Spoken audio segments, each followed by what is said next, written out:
Welcome to the Love, Purpose, Connection podcast. I am your host, Estelle Bingham, and together we'll be delving into the profound meaning of love, the driving force of purpose, and the beauty of connection that shapes the fabric of our lives. In each episode, I sit down with some of the most inspiring individuals out there to understand the ways love has touched them. My guest today is a transformational coach and founder of Motherkind, a critically acclaimed podcast with over 6 million downloads, guiding mothers and helping them through the judgment of the modern world. Zoe, welcome to the Love, Purpose, Connection podcast. I'm so excited to have you here.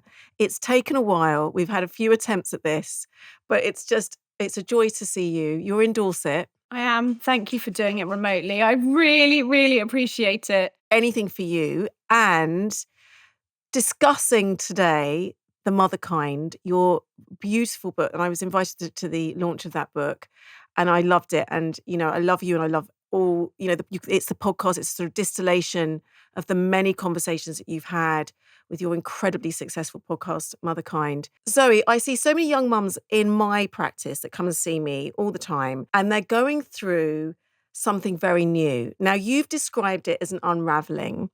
It can be an unraveling, but it's actually a stage of life, isn't it? It's a moment in time that we actually should be aware of so that we can honor it. Often, because we are having children in silos and we're not in community, we don't really know what's going on. And it hits us with a little bit of a, suddenly we're kind of with a bit of a boom and a bang.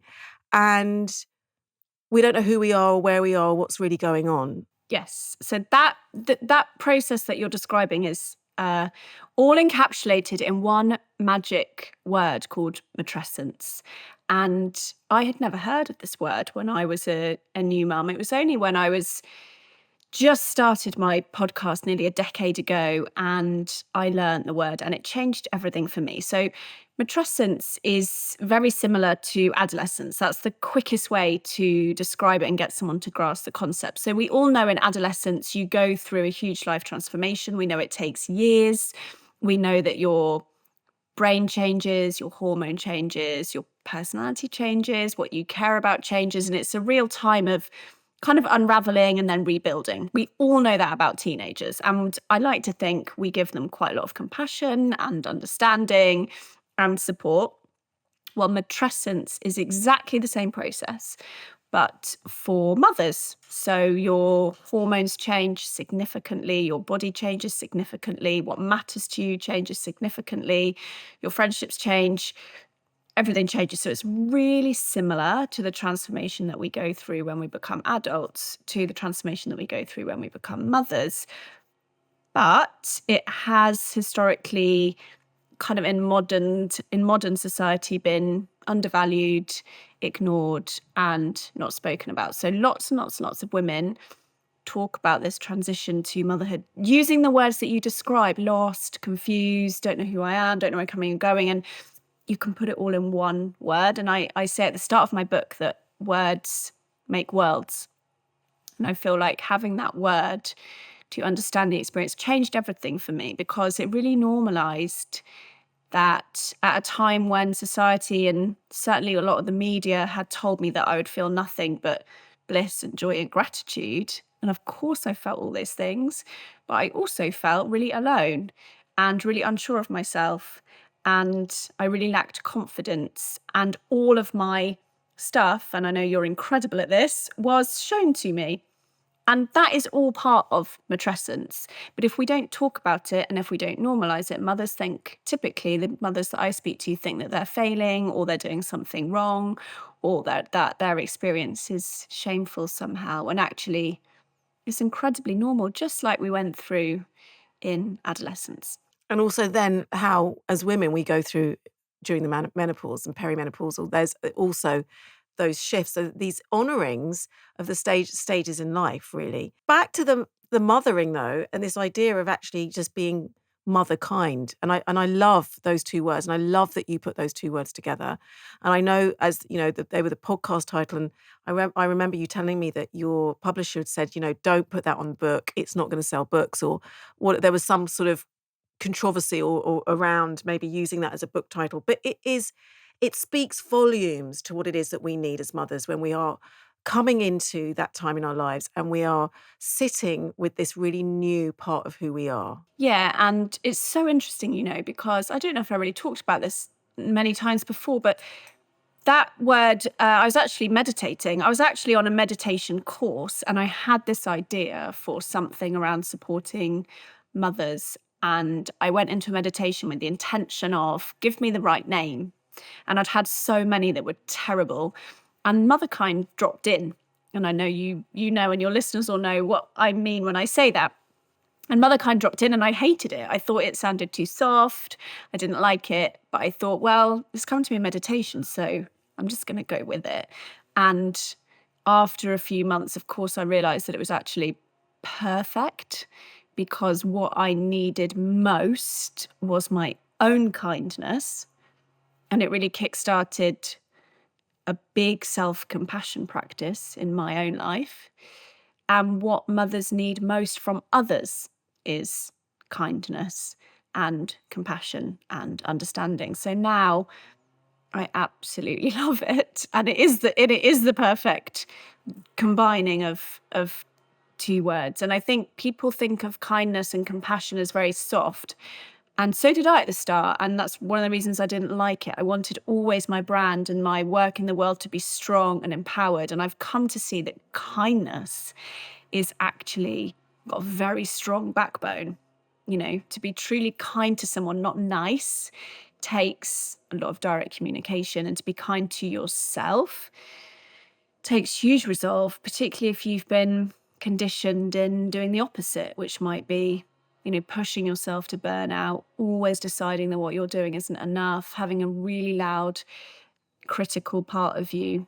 To break those patterns and to actually be kind to yourself, which sometimes means doing really hard things. It means holding yourself accountable. It means holding boundaries. It means going to therapy when you might be petrified. I think takes a lot of resolve. Absolutely. It's a courageous act, isn't it? It's a radical act of self-love to be truly kind when we don't understand that, or know what that is. Hi, it's Estelle here, and I'm so excited to share my new book with you, Manifest Your True Essence, Clear Your Blocks, Find Your Joy, Live Your Truth. This is more than just a book. It's an invitation to come home to your heart. Within its pages, you'll find the guidance to reconnect with your true essence. Through gentle meditations, heart-centered practices, and soulful wisdom, you'll learn how to release old patterns, embrace your divine spark, and manifest a life filled with love, purpose, and connection. Remember, you are love, you are light, and you are infinitely powerful.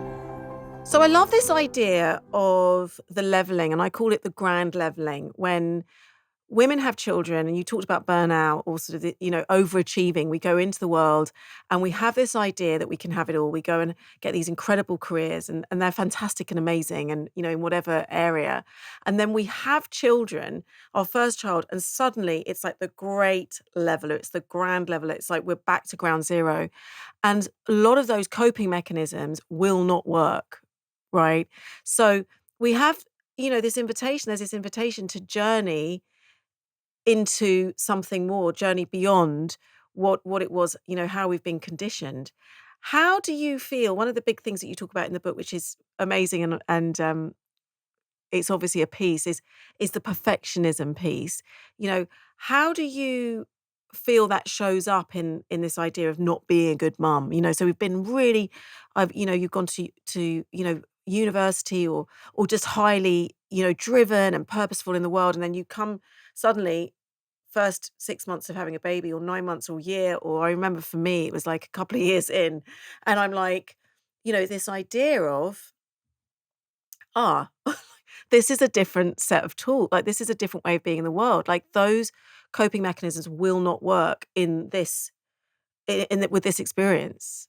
Yeah, and that was one of the core experiences and insights that I had that led me to completely change my career, retrain and launch Motherkind, because I realized that many of the coping tools and skills that I had, which involved perfectionism, control, hard work, like I could get an A in anything, but you can't get an A in being a mother. And actually taking in those qualities were making it much, much, much harder, not easier. So then I found myself, and I love that phrase, I found myself at that ground zero. And I thought, okay, so if my perfectionism and trying to white knuckle through everything isn't going to work, and if I can't get an A in this and I can't just work more hours, which is what I used to do in my corporate career to be successful, what can I do? And that's really what led me to go and explore so many other modalities and experts, and then curate all of those on the podcast, because there just wasn't a conversation at the time that was being had around much of that. And what I really learned at the core of all of my those behaviors, the perfectionism and the pushing and the achieving and the striving, were really a sense of not feeling good enough. And I did a lot of work in my early years of motherhood around unraveling that. Some of that with you, Estelle, around unraveling that of not feeling good enough. And where did it come from? And what could I do to start to feel enough moment to moment so that I could let myself have an easier ride of it in motherhood? It's so necessary, isn't it? Such necessary work as a sort of medicine in our times to really companion mothers in this experience of what it means for the first time to be a mum in this the chaos of what we're surrounded by all of the time, and like you say, a lot of the messaging, and then a lot of the stories we tell ourselves because we're triggered into, or we're kind of that old shames are activated, old patterns, old belief systems. I think it's, even if you show up 30% of the time and you talk about that, it is that 30% of the time is enough, right? So tell us a little bit about that. I spent quite a lot of time and spend quite a lot of time thinking about how can I make myself the most grounded, happy, relaxed mother that I can be, because those are the qualities that I want my children to take into their lives. And perfectionism and working really hard and overworking and having a really strong critic gets in the way of all of that. Those things do the opposite. They stress my system out. They kick me into flight, fright, freeze, or fawn. So I think that understanding these things, I just had no understanding of any of this, which is why I feel so passionately about people like you having me on to talk to their audiences, because once you understand it, it really does become a lot simpler to feel enough as a mother. And I think it's really important to remember that it's only in the last 20 years that we've had social media in the way that it is. We've got more access to information on parenting, and it's so divisive. It rarely aligns. There's so many extreme views on everything. If you Google anything, you will never, ever, ever get sort of balanced in the middle grey view. So it's really important to develop that skill of being able to tune some of that noise out and being able to think to yourself, well, I'm going to do it this way, whether it's sleeping or feeding or when you go back to work or how you go back to work, or whether you do it solo or in a partnership, whatever it is that you're grappling with. It's really good skill to be able to think, I'm just going to do it this way. And I trust that more information will come to me if I need to course correct. And I'm just going to choose to believe that right in this moment, I'm enough. I'm quite spiritual, as you know, and I like to think about my children choosing me as a mother and me choosing them as my children. And I also choose to I don't think about the logical impact of that, because it'd be very easy to pick holes in that sort of argument. I like to think about Does this belief support me? Yes, it really supports me believing that I'm the right fit for my children and they're the right fit for me, because then I can't make that many mistakes. We're both meant to evolve and come into each other's lives in the way that we have, me with all my, challenges and imperfections, and them with all theirs. And that really helps me, that thought, to just trust that I'm doing the best I can. And that's enough, despite what all the media and social media might try to be telling me otherwise. I think that's so important and really special, because it's also in the book, when you talk about your own experience with your own mother. And I do the same in my book, actually, and there's a piece of real compassion in that. It's the idea of forgiveness, and it's the idea of being in flow with this experience of life, whatever this lifetime is. But that as long as you're showing up to the growing, we can just show up to the growing. We show up in the way that we can with the resources that we have, but we're looking to grow, and that's huge. It's such massive commitment. I think that's all you can really do, Estelle, isn't it? Is that, if you are someone who is willing to look at your behaviors and your thoughts and think, is this how I want to be? If not, am I willing to apologize in the moment, which I do to my children all the time? And then longer term, think about, what are some of those core programs that I've inherited that maybe I do want to change? For me, that's what success, if we were going to define it, that is how I define success as a mother, which is that I'm willing to be humble, I'm willing to be vulnerable, I want to change, I am forever working on peeling back the layers of myself that don't serve me anymore. And I think, that's what so much of your work's about, isn't it? And I think that's it, because you can't do it perfectly. You are the person that you are, your children are the person that they are. But I think if you have that mindset and that intention, which is I'm willing to see this as an opportunity to grow myself, I think it gets not necessarily easier, because it's really hard, especially when you're triggered by your own children. But for me, it just gives it a different purpose. Absolutely. Going back to this idea of social media, because I think that's so strong at the moment. It's so you can get so powerfully overwhelmed by what's out there, and like you said, all the sort of different voices, and coming back to who you are and sort of this inner wisdom, your intuition, leaning into your idea of you've got this, you're a mother, you were born to be a mother. It's okay. Like, even when we're born with no resources at all, we can dig deeper and sort of in a more profound way, and just keep showing up to the growing and trust the love. Coming back to this idea of comparison, the thief, obviously, of joy. You speak about this idea that you had in your mind about cooking, every from like scratch, 7 days a week, and then you decided. I feel like I heard that somewhere. You decided to give yourself a break, actually, and think it's okay. I can actually maybe cook twice a week or once a week or 3 times, like whatever is actually serving me in this moment. It's okay. I'm going to let myself off the hook of this deep, punishing comparison piece that can really, we can go to such deep self-flagellation around it.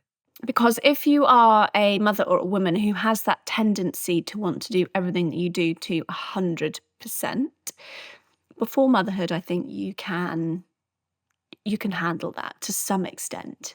But when you become a mother, it becomes too much to do everything that you want to do to the absolute best of your ability. And what I noticed is interviewing, hundreds of experts and thousands of parents and mothers in my community, the parents who seemed to be really thriving, who seemed to be the most confident, who seemed to be the most self-assured, they could tell you what was important to them, what their priorities were as a parent.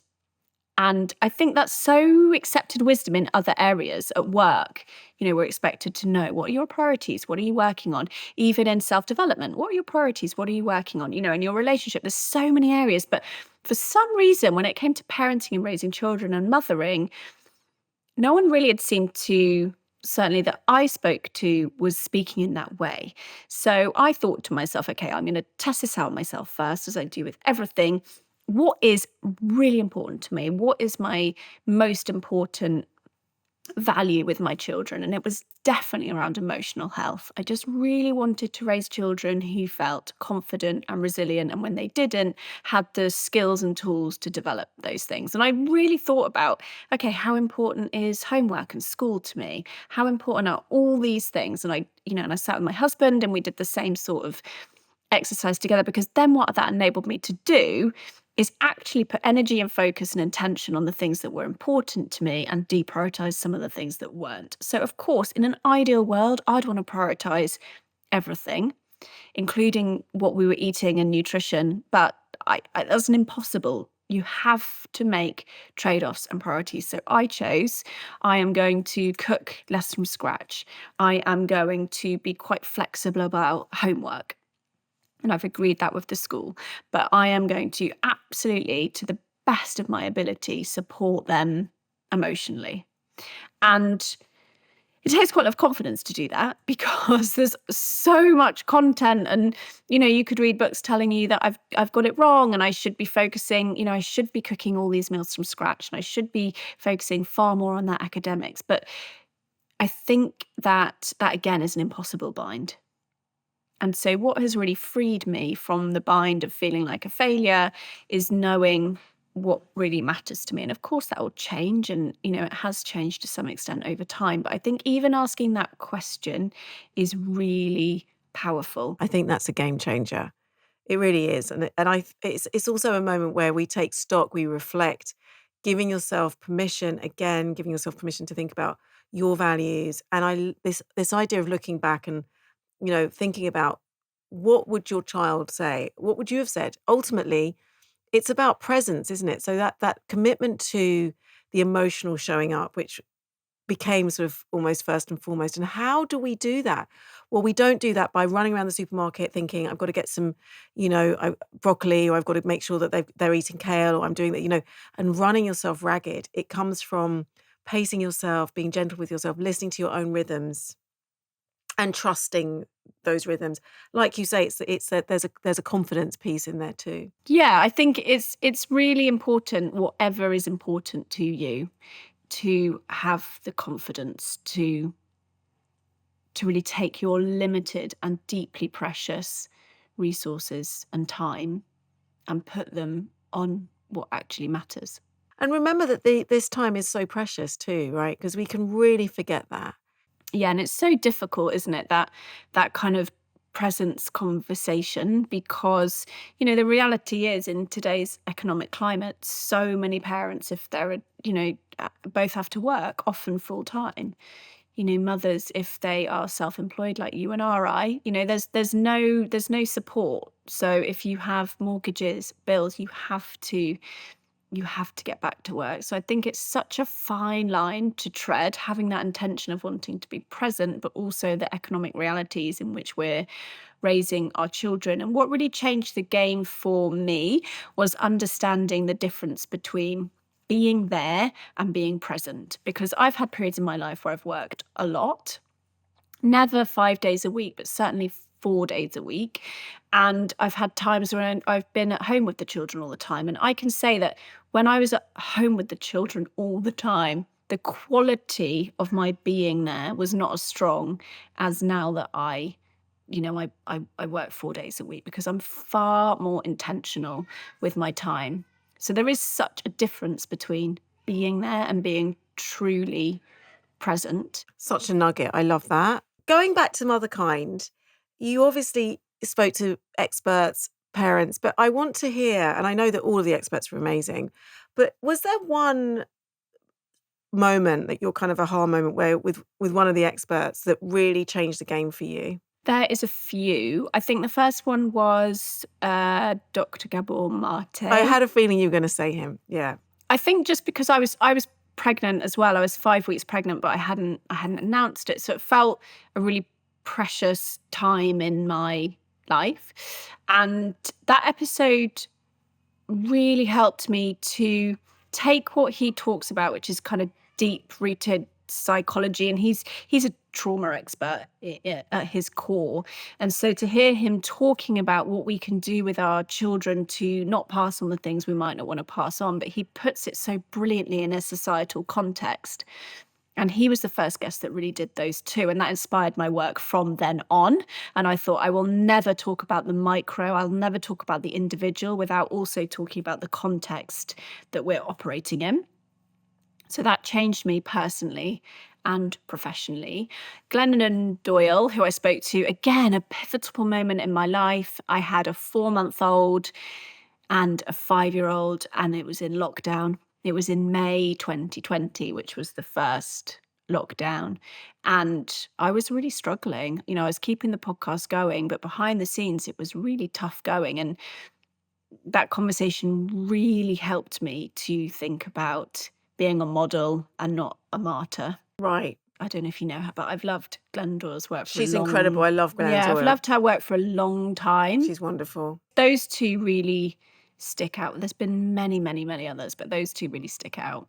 Amazing. Before I end, I want to ask you about the words love, purpose, connection, because I ask everyone how those words land with you or what they bring up for you in relation to your work and your world. I mean, I love those words and those collection of words. And when I think about love, purpose, and connection, I really think about parenting and my children. And I think about, love is at the core of that relationship. And it's what I think drives me as a mother, and purpose. And for me, it's so intertwined, my purpose in the world and my purpose as a mother, because motherhood gave me my purpose. Before motherhood, I was in corporate roles that I didn't really like. And motherhood changed my career, changed my life, gave me a purpose in the micro, in my little world, and in the macro, in trying to take the message of Motherkind deeper. And connection means so much to me because, connection is everything, really, isn't it? And I think that we're in such a society of individualism, and we know the impact that has on burnout, and it just doesn't work for mothers. We're designed to, and parents, we're designed to raise our children in community. And it's so easy to forget that when we're just in our kind of nuclear houses, and it's completely unnatural for our nervous systems and our biology. So connection and support really is everything. And that doesn't have to mean physically. I think, even listening to a podcast like yours, Estelle, or even mine, you can get that connection and you can hear those truths, but we need it. We so need it. We so need it. If you haven't read Zoe's book yet, it's such an amazing book to have in your collection, to have by your bedside. If you're a new mum, and even if you're not a new mum, if you've just given birth and it's your third one or your fourth one, or wherever you are in that cycle of being a mother, it's just it's a real gift. And where can we find you, Zoe? You've obviously got the podcast. If you haven't listened to that yet, that's everywhere you hear your podcasts. The website is motherkind.co, and then the podcast, if you just search Motherkind wherever you get your podcasts, it will appear. Well, listen, thank you so much. Thank you for coming on. And we could hear your beautiful children in the background. This is live. God, this is what live. It's like. This is how we roll. Thank you so much for listening to Love, Purpose, Connection with me, Estelle Bingham. If you enjoyed this episode, please like and subscribe wherever you listen to your podcasts. I'd really appreciate that. And if you really liked it, then leave me a review so I can keep doing what I love, healing one heart at a time. You can also follow me, Estelle.Bingham, on Instagram to keep up to date with all the latest releases. If you feel in need of some extra guidance, then my book, Manifest Your True Essence, could be helpful. You can find it online or in any major bookshop.